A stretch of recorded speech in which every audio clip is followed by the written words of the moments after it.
Does it ever feel like your hustle is hustling you out of your social life, family ties, or other meaningful causes or hobbies? Have you ever dug so far down into the productivity well that you've lost track of not only what it was that you were digging for, but also the sight of the light of day too? Do you ever feel a sense of overwhelm at the idea that one lifetime is simply insufficient to realize all of your ideas, no matter how well you spend those hours from cradle to grave? Me too. Productivity is good, the skill and the art of effecting our desired outcomes through actions. That's a good thing.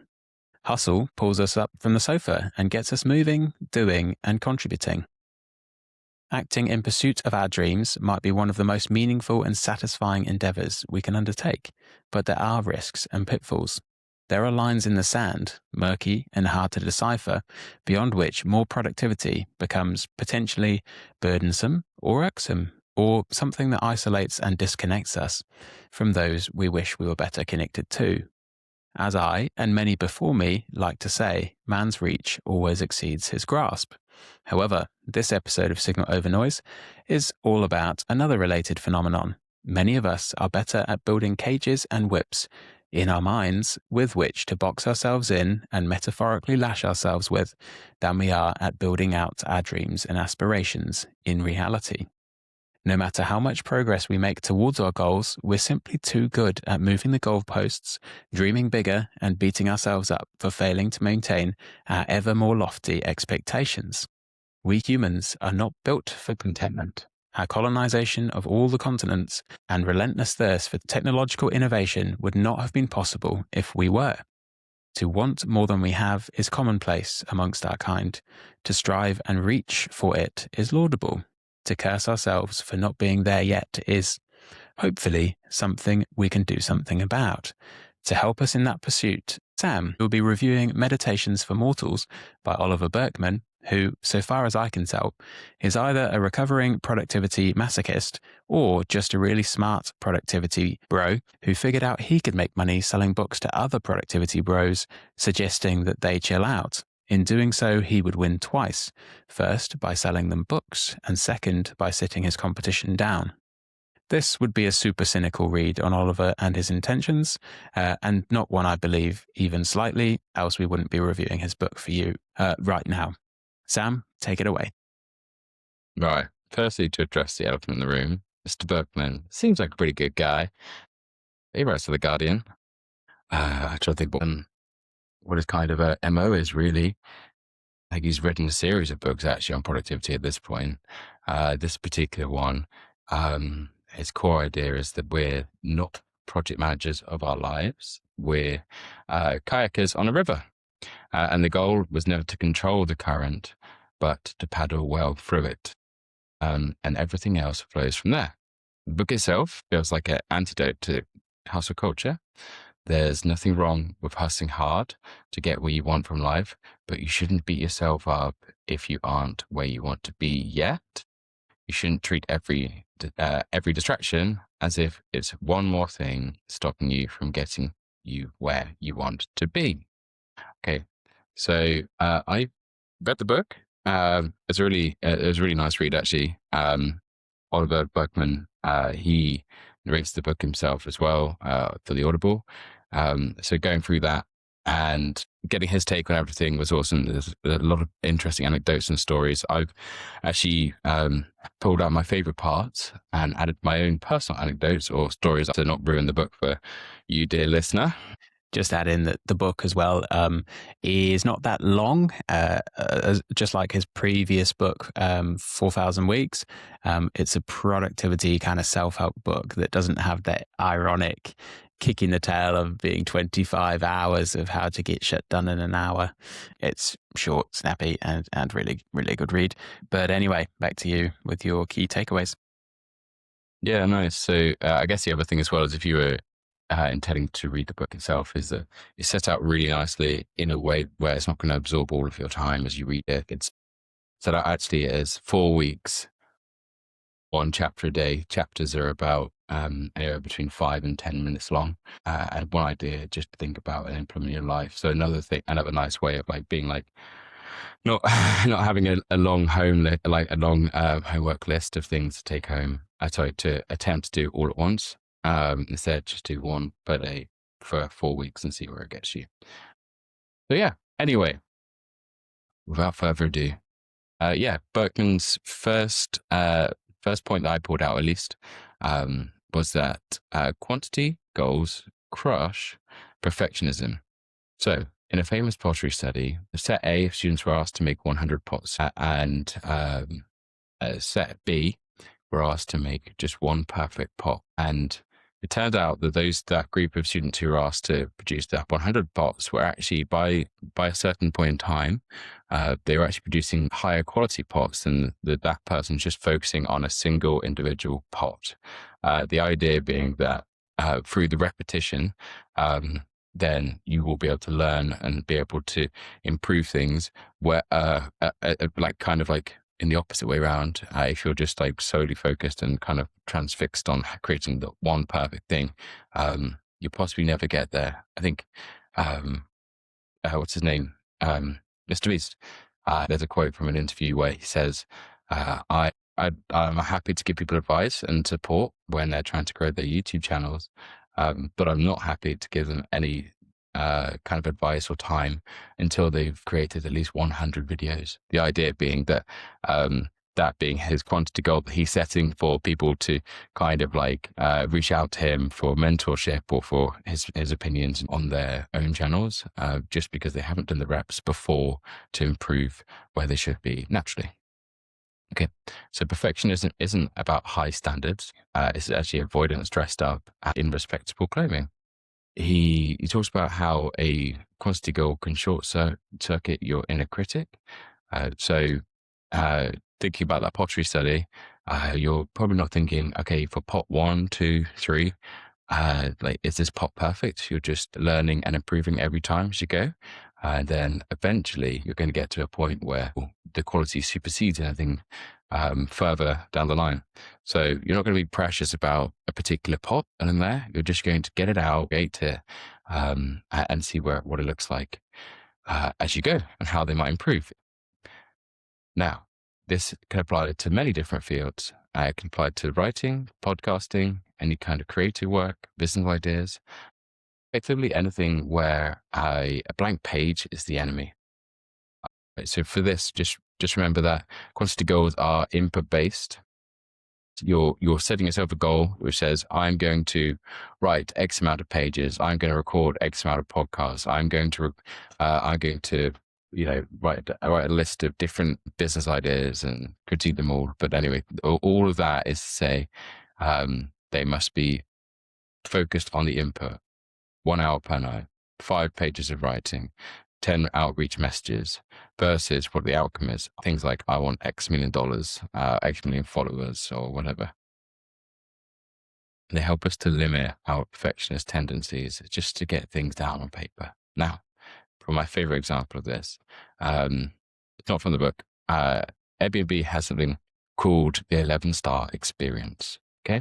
So, the theory goes, to choose to stay in an Airbnb, guests must have a superior experience whilst in that Airbnb than in a 5-star hotel. If that's the case, then everyone will always choose to stay in an Airbnb. Okay. So, in an offsite with all of the big dogs and founders of Airbnb, they did an exercise where they mapped out 1 star to 5 stars. And then they put a 6-star at the end. So 6 stars in total. And then for each star, they set a time limit and they said, okay, how do we make an Airbnb experience 1 stars? Here's all the things we'd include for the consumer. Then they would do that for each of the stars, going through that line, using that time limit. Then the person running the session would add an additional star below. So we go from 6 stars to 7 stars. Again, how much more crazy can we make this experience? What about 8 stars? What about 9 stars? What about 10 stars? What about 11? You get to the point where some of these things are kind of crazy. Like point 11 here is if you want an 11-star experience, you show up at the airport and Elon Musk is there waiting for you with a spaceship saying you're going to space. Or 10 stars is something called the Beatles check-in, which is where you're welcomed by 5,000 high school kids cheering your name. The car's ready to pick you up and you arrive at Airbnb at a press conference waiting for you. What this does though, okay? So the reason why I'm sharing this story is the exercise itself by setting these two quantity limits. So the two being the amount of time per stars, the number of stars ever increasing, and also the fact that you had to you elevate the experience every time. All those quantity limits effectively means that those people who were at this offsite were able to silence their inner quality controller that dictates what is and isn't possible. Like the outcome of this in their world was they had this massive long list of all these different stars and these different experiences. And if they decided, okay, this is the lines of feasibility. They drew a little circle around things that they could actually do. Okay. So things like the host can personalize your experience. So they could see, okay, on your bio, they receive your bio. So, okay, you like surfing. Here's a surfboard. Here's my car. Also, here's a surprise booking for the restaurant in town, or whatever it is. These are the types of things that are actually within the lines of feasibility and some Airbnbs you will enjoy today. So, without these quantity goals, their list may have never gone beyond the realms of what a typical hotel stay looks like. They might have felt silly suggesting things that don't already exist, like, turn down service or whatever. They gave the founders an excuse to just throw any idea down on the list, no matter how crazy or silly it might have sounded. So this is really a case where quantity has well and truly overpowered perfectionism, or frankly, embarrassment. There's always going to be a reason why it's not ready. The inbox will never empty. So quantity goals are there as an act of acceptance. You're choosing to crack on, to ship and improve things as you go anyway, irrespective of it being perfect or not. Okay, that's my first takeaway. I think another nice thing about quantity goals, as well as sort of forcing you into action to meet the quantity, if you have, I think you're about to get into it, an x-axis of time and a y-axis of output within that time, then you can right size it and fit it within your life. And therefore, you're not letting down your significant others by missing date night because you've got carried away, task focused on your project. You've said the quantity was 500 words in an hour or whatever it is that's realistic and achievable. It's not, open-ended, spend the night doing it. Yeah, mate. I think that's right. Gives you permission, eh? Okay. And to that point, the second insight that I really, really enjoyed when I heard it was something called daily-ish. So it's talking about rules that serve life.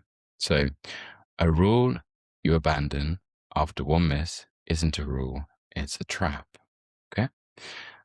The all or nothing approach to habits is the single biggest reason why people quit. Burkeman's daily-ish principle builds in flexibility by design, not as an excuse. The goal is consistency over a long arc, not a perfect streak. Missing once is data, missing twice is a choice, or missing 3 times is a new habit. The rule should serve your life. If the rule is breaking the person, you got it backwards. Okay. So what this made me think of was New Year's resolutions, right? Things like I will work out or stretch or whatever every day.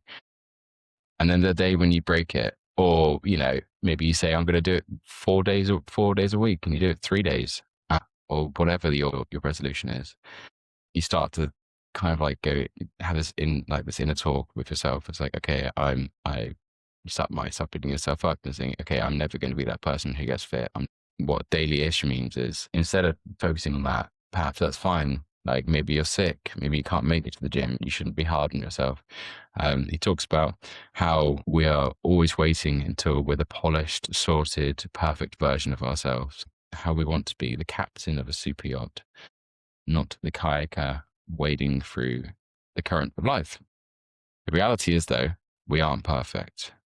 But so long as we work towards our goals meaningfully, then we shouldn't panic when we have the inevitable "I'm having an off day" moment. I particularly like one of the quotes he uses, which is, "Don't compare your insides to others' outsides." Yes, you might not have perfect six-pack abs like that influencer, but if you work out or stretch or do any kind of exercise daily-ish, pretty soon you'll be pretty damn fit and healthy. Okay, so our next insight is about making a meaningful progress towards your goals. All right, what's going on? I've got to weigh in on that. Don't compare your insides to another's outsides is so good and so powerful in today's age, isn't it? With social media influencing being such a big part of the worldview we come to hold and our exposure to reality. We get these, polished versions of other people's outsides, or we see the highlights reel of all the stuff they're doing, and we think to ourselves, like you say, with the caricature of the captain of the super yacht versus the kayaker paddling through mud, we think, A, my position's inferior because I have to do all this hard work and grunt work and stuff, and this other person's swanning around and having a great time. How lucky are they, or how unlucky am I? And I think we think, B, sometimes, who am I to not be able to shoulder this burden when everybody else seems like they're having a great time, sort of mentally and psychologically? It's like, well, actually, they're not broadcasting any of their internal mental turmoil because you can't take a photo of it and you wouldn't get any clicks or traction, really. There probably is a TikTok or an Instagram sub thread or something for people sharing their inner turmoil, but generally speaking, that's not what we expose ourselves to online. We're always sitting in a vat or a warm soup of our own thoughts and feelings, but we're never really directly able to expose ourselves to those of others. We only see them indirectly through their projection. Yeah, I mean, I think it's like I was trying to slip that in as one of my insights for this episode, because it just reminds me so much of that phrase, "comparison being the thief of joy." And yeah, like just as a reminder that if you want to compare yourselves with them, perhaps you should compare your posts with their posts, not how you feel in your day and moment that time, because that's your insides. So just to repeat that again, don't compare your insides with others' outsides. Cool. All right. On to the next insight about how we can start to make progress towards our goals in a meaningful way. This is the 3 to 4 hour rule. You don't have a full day of good work in you. Stop pretending you do. Berkman's observation is that most people can only sustain genuine, focused, high quality, creative or cognitive work for 3 to 4 hours a day, not 8 to 10. The trap is that we fill the rest of the day with busy work and call it productivity. The shift here is to identify your peak hours and protect them ferociously and treat everything else as maintenance. So, this isn't about laziness, it's about honest accounting of your actual capacity. He suggests that you should ring fence 3 to 4 hours of your day, or whatever your circumstances permit. So that is an upper limit rather than a lower limit, where you're free from appointments or distractions. Don't worry about trying to impose order on those other hours of your day.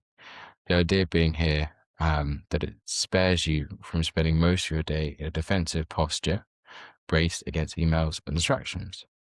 So think about, what are your peak hours? Are you a morning or an evening person? For me personally, this is something I struggle with a little, as someone who works on side projects alongside his day job. So in reality, I want to try and commit to being productive in both endeavors. So I've had a few days of work recently where I've just felt completely drained by the end of it. So that's why I've decided I'm going to start getting up early and committing to do 1.5 hours to 2 hours on my own things, and then transfer that energy into my day job. This isn't the perfect way to apply the rule, but that's why the caveat is that it's whatever your circumstances permit. It's awesome if you can do 3 to 4 hours, and that is the rule. And in the book, Bergman talks about a bunch of interesting examples of people who have achieved great things and how they have all worked somewhere between this bracket, 3 to 4 hours per day. So the key here is that you really make sure that what you're doing in those hours is the right thing. So what you could potentially do, and that's what I'm planning to do, is to plan out what I'm going to do the night before to remove the cognitive load, and so you can hit the ground running rather than thinking, what should I be doing? Crack on and do it instead. Make that decision the night before and just go. Okay, that's the 3 to 4 hour rule. The next one is stop being so kind to future you. This is quite fun. So, future you is a fantasy. Present you is the only one who can do the work. We constantly defer hard things to future you, who will be more rested, more motivated, more organized, and more ready. The problem, future you always arrives as present you, with the same excuses, the same tired Tuesday afternoon.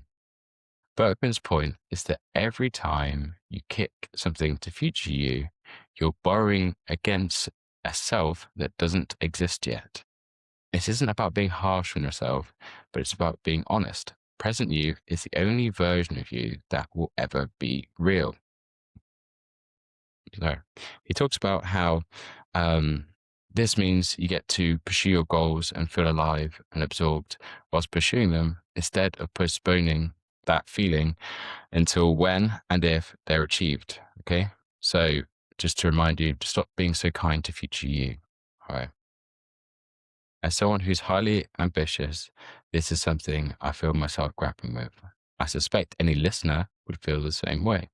I think it's also important to caveat this from the perspective that sometimes you'll need to focus so intently on a project that it becomes all encompassing, and that's okay. But when you do have other life commitments, try to be present and enjoy the moment. It's about letting go of the idea that enjoying life now comes at the expense of pursuing goals. In my own life, my fiance has been a great counterbalance to my obsessive personality, helping remind me that life should be enjoyed. Additionally, you should enjoy the pursuit of your goals. This way you can keep present and future you happy. There's a phrase I remember hearing once about building a business, which is that you shouldn't build a prison for yourself, which unfortunately I haven't always lived by. A few years ago, I started creating a custom AI erotic story generator. As I'd heard that there's a few studies and a few TED Talks that suggested that a large proportion of women, enjoy erotic fiction. And this is just when ChatGPT was coming out and very much like safe for work as opposed to not safe for work. Then starting to create it, reading a lot of it myself, trying to quality check it. And I really realized I hated reading it. I really wasn't enjoying it. And I realized at that point, I really had built a prison for myself.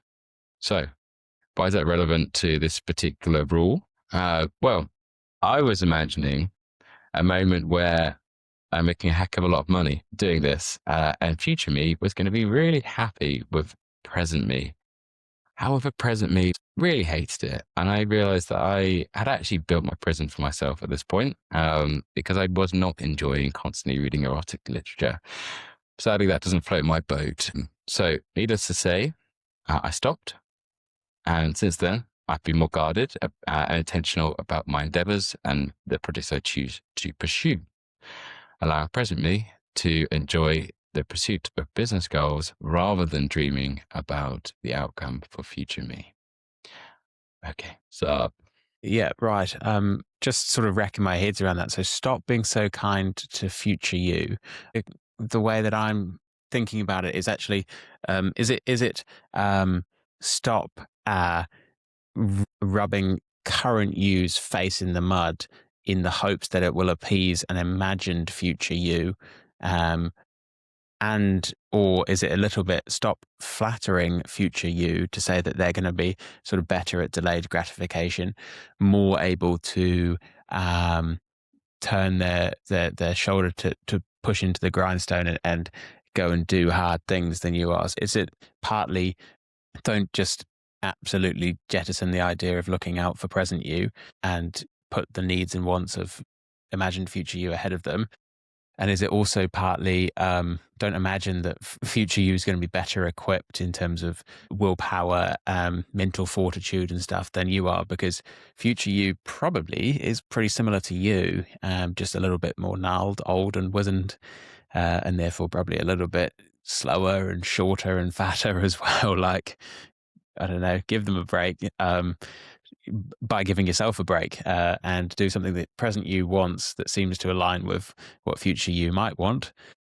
Yeah, I found it's like this whole thing was supposed to be mostly around delayed gratification, and there's a few different themes in here to unpick.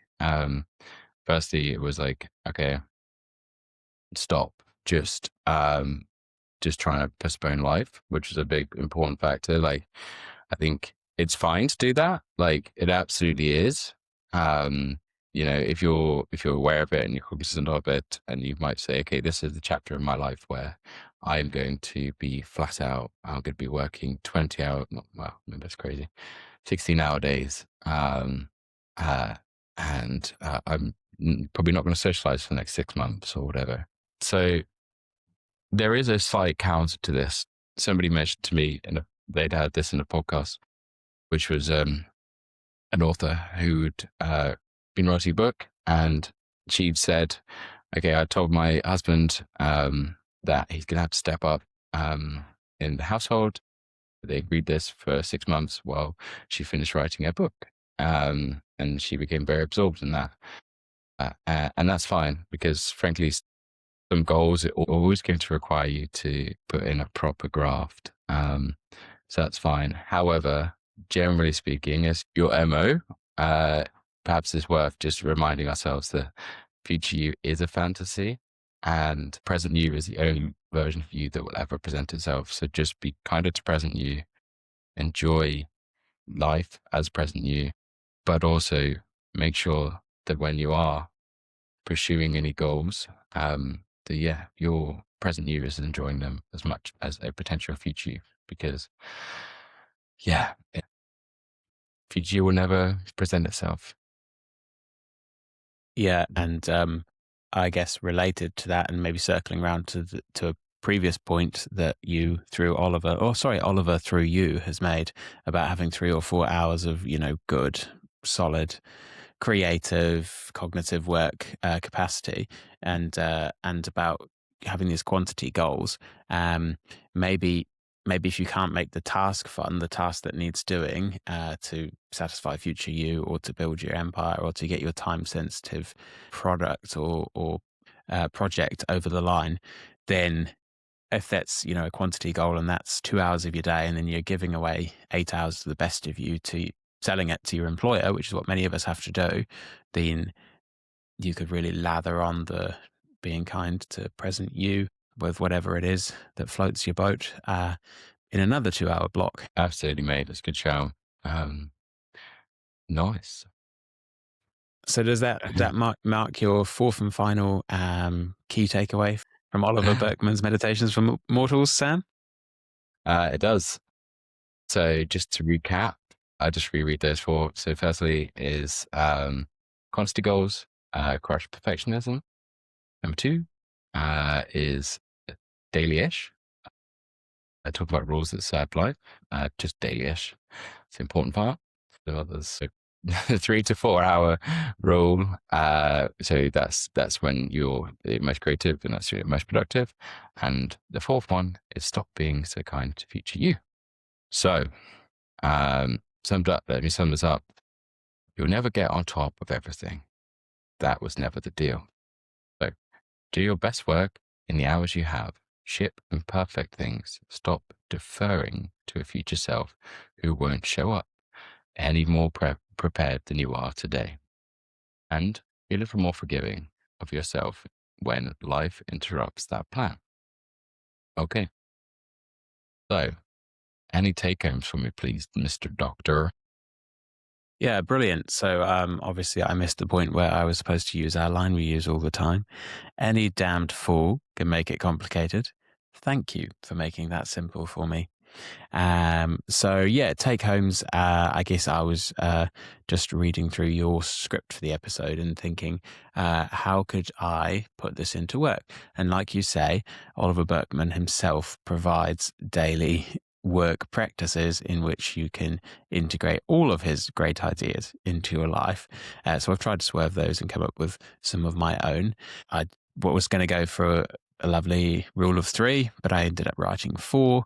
Number 1 is say the following out loud. One day I'll be dead and buried, or ash and dust, and my inbox will keep on filling. The reason this is important is that some tasks are uncompletable no matter how much time we give them, as we simply don't have the time to get it done and keep it done. So the breakup is going to happen at some point. Wouldn't it be nice to spend some time apart from our inbox before death? Then think of some other tasks that might outlive you, some constant sort of tending the garden, pulling the weeds type tasks that feel important, but they're just going to have to keep happening after you're gone. How much of your precious and finite time should you allocate to each of them? Write it down and try to stick to it. Number 2 is choose your regrets. None of us get to do everything we want unless we're brutally and tragically effective at cutting down our wants. Write down a list of your highest priorities. Maybe 10, 15, 20, it doesn't really matter. Circle 3 of them that you absolutely want to do.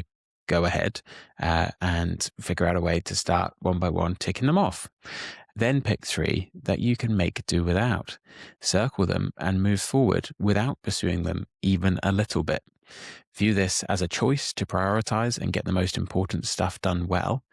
And remember, not doing everything is the most impersonal shortcoming of all, or failing, because at the end of the day, we'll all be in that same boat, having not done everything too. And we get to choose our regrets or unfulfilled desires, or Mother Nature will choose them for us soon enough. And maybe this is, on the back of our Stoicism episode, that this is also slightly motivated and driven. But that's Memento Mori, baby. Memento Mori, bitches, which I think has been a big inspiration for Oliver Burkeman, as he, I guess, is one of the original progenitor pulled from the earth productivity bros, who I think is 50-something now. Number 3, and this comes from the book, every yes is a closed door. Every time we say yes and commit our present or future self to something, we're implicitly saying no to doing anything else with those units of time, energy, and attention. Take one recent yes or commitment you've made, list down the other lives, options, or paths you could have taken, or the opportunity cost.